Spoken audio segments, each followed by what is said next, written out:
Now I'd like to talk a little bit about gray leaf spot. We talked about it in an established lawn and what to look for and how to treat. I'd like to talk about gray leaf spot as it pertains to planting new grass. Our grass comes from our farm in a really healthy, green, fertilized state. We fertilize a lot. We use a lot of nitrogen to get the grass as deep green and pretty as we can. The issue is that during the summer months, June, July, August, especially July and August, we really we see, especially in shadier areas, we see a lot of gray leaf spot, and that gray leaf spot can really be there are several things that kick gray leaf spot off. Excessive nitrogen, which we fertilize a lot at our farm to keep the grass healthy, and so but if you add that nitrogen and if you plant the grass in a little bit of shade, especially if we're talking about one of the more shade tolerant grasses like palmetto for some reason is particularly susceptible to gray leaf spot.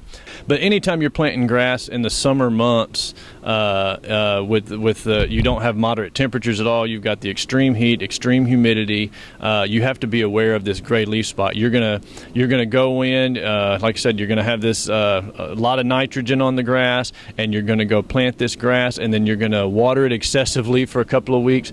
Excessive moisture is another thing that feeds the gray leaf spot, and you have to be aware of it. And we actually suggest that like I said, the chemical that they use at the farm has a 2 to 3 week residual. So after that chemical runs out, you're going to start to see the gray leaf spots start to appear. So we recommend that in the first week that you treat with this Eagle Turf.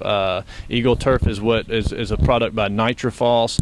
I forget what the active ingredient in is. It's a real long name, but it's called Eagle Turf, and it does a really good job, especially if you put it out there preventatively before the stuff shows up. And we pretty much don't suggest that you buy any grass that's going to go in the shade without buying a bag of this Eagle Turf or some kind of systemic fungicide to put out there with it at the same time, because you're going to dump all that water on it, and it's going to be in a shadier area where it doesn't get to dry out totally, and it can be a real issue. And as a matter of fact, it wipes out yards a lot in the shade if you don't get ahead of it.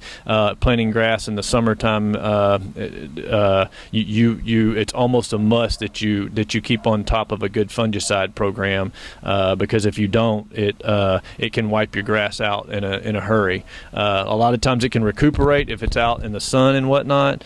It can make a comeback if you get after it, but if it rears its head in the shade, a lot of times it will take the grass down to almost nothing, and it can kind of be disheartening. So just be aware of that if we're talking about new grass being planted in the summer, especially in the shade.